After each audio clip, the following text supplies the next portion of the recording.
After a recent announcement from Dawson's Creek star James Van Der Beek, a lot of people and fans are having growing concerns about colorectal cancer. Courtney standing by with Dr. Ying Wu to raise awareness about the form of cancer. Yeah, welcome, Dr. Wu. Thanks for joining us this morning.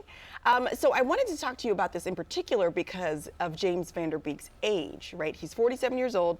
He posted this on social media on his Instagram account. We'll take a look at that last week, and it made the viral cycles because a lot of people are realizing this is not quote unquote an old person's disease, right?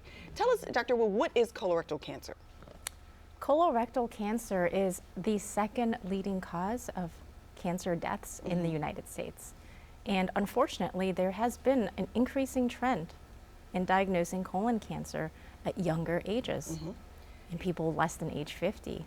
Do we know why? Is it diet? What is it? It's a great question. There's multiple different factors.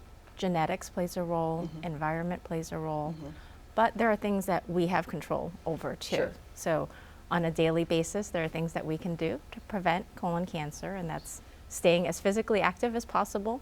Try to get that 30 minutes of walking or any kind of exercise in. Right.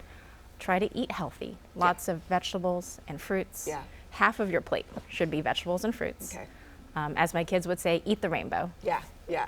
And then the third thing that we really can work on long term is keeping our weight in a healthy range that minimizes cancer of all types, really. Okay, now I want to ask you about something that was something that came up on the show earlier this week, and it was a funny moment.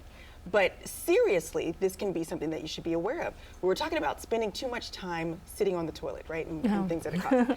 If it takes a long time for you to have an actual bowel movement, is that a reason to be concerned about colorectal cancer? That's a great question. So what you're describing is constipation, and a lot of people suffer from that. That's not necessarily a sign of colon cancer unless that's a change from your baseline. Okay. So if you're someone who never was constipated and suddenly you are, then that would be a potential symptom of colon cancer. A potential symptom, okay. Now, there are also several different tests or a couple different ways that people can keep an eye on these kinds of things. What are those options? So there's a lot of really easy colon cancer screening tests. We want people to start age 45. 45, okay. These tests can be done in the privacy of your home.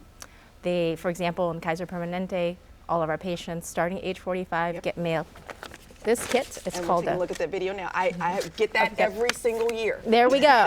There we go. Yep. You see? George just got his yesterday. Yep. We'll be keeping track. And so that's one of the kits. So that's very easy. Comes in the mail, as you mentioned, very discreet. Very discreet. You can do it in the privacy of your home. Okay. Takes 5 minutes. Simple directions in there, and then you go to your mailbox and you put it back in the mail. And that's it. And that's it. One last question. When is it necessary to actually do a colonoscopy? Great question, too. So if this FIT test returns positive, you will automatically get a call from one of our gastroenterologists to schedule a colonoscopy. And that's when we go in there and we look for any growths. Okay. We remove those growths because that prevents colon cancer. There it is. So colon screening can prevent colon cancer. And when we find it early, colon cancer is curable. That's the key. Yeah. But you got to be proactive, right? Exactly. All right. Exactly. We're going to link all the details to find information about Kaiser's program or just colorectal cancer in general. All of that is on our website, gooddaysacramento.com, under show info and today's date. Dr. Wu, thank you so much for coming in this morning. Thank you for taking the time. It's such an important message. Absolutely. Half your plate, fruits, veggies. Yep. Just saying. And 45 and above, get your colon cancer screening done. John, Thank back to you. you. Appreciate it.